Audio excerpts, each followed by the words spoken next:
कल्याण station परिसरामध्ये जातोय। अशोक कांबळे आपले प्रतिनिधी त्या ठिकाणी उपस्थित आहे। अशोक, कल्याण हे देखील एक महत्त्वाचं स्थानक आहे उपनगरामध्ये। अनेक प्रवासी कल्याण मार्गे प्रवास करत असतात आणि सातत्याने ही गर्दी आपल्याला दिसत असते। कल्याणमधून प्रवास करणाऱ्या प्रवाशांच्या नेमक्या समस्या काय आहे, कारण रोजचा हा जीवाशी संघर्ष या सगळ्या प्रवाशांचा पाहायला मिळतोय। शुभम बरोबर आहे। आज सकाळी 9:30 वाजता एक वाजता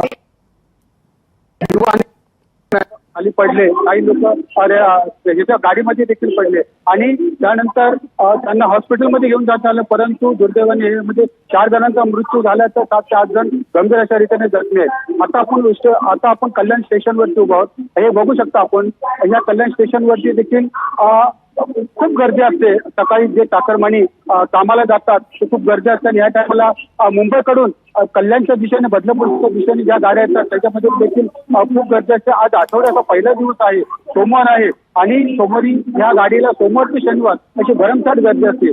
काही नागरिकांचं असं म्हणणं आहे की रेल्वे प्रशासनाने जर गाड्या वेळेवरती सोडल्या तर ट्रेनला गर्दी होणार नाही, कारण की वेळेला जर गाड्या आल्या तर ते लोक बरोबर ट्रेनला बसतील जातील। गाड्याच्या 10 ते 15 मिनिटं ज्या गाड्या उशीर होतात त्याच्यामुळे नागरिकांची गर्दी वाढते आणि ज्या 2-3 गाड्यांची गर्दी असते ती एकाच गाडीमध्ये गर्दी जाते, त्याच्यामुळे हा सगळा प्रकार होतो। आणि ज्या 12 डब्याच्या गाड्या आहेत, नागरिकांचं असं म्हणणं आहे की ज्या 12 डब्याच्या गाड्या आहेत त्या 15 डब्याच्या गाड्या कराव्यात आणि जास्त लोक सोडावी। आपण ट्रॅक वाढवला, परंतु गाडीची परिस्थिती काय आहे, गाडी जर वेळेला नसेल तर नागरिकांना जो होणारा जो त्रास आहे तो त्रास असाच होईल।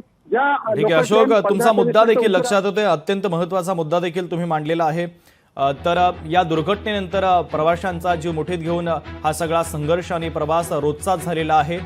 तर रेल्वे प्रशासनाच्या वतीनं वारंवार या संदर्भातली आश्वासनं दिली जातात, मात्र कोणत्याही प्रकारे ठोस उपाययोजना होत नाही।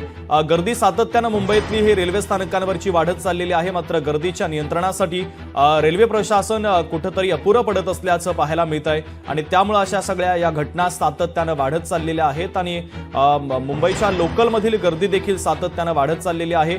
रेल्वे प्रशासन याच्याकडे दुर्लक्ष करतंय का हा सवाल देखील याच निमित्तानं उपस्थित होतोय, कारण अनेक लोकलमधील रेल्वे प्रवासी संघटना असतील, सातत्यानं अनेक समस्यांसंदर्भात रेल्वेकडे मागणी केली जात असते, वारंवार निवेदनं देखील दिले जातात, आंदोलनं देखील केली जातात, मात्र त्यावर कोणताही निर्णय अद्यापर्यंत होताना दिसत नाहीये।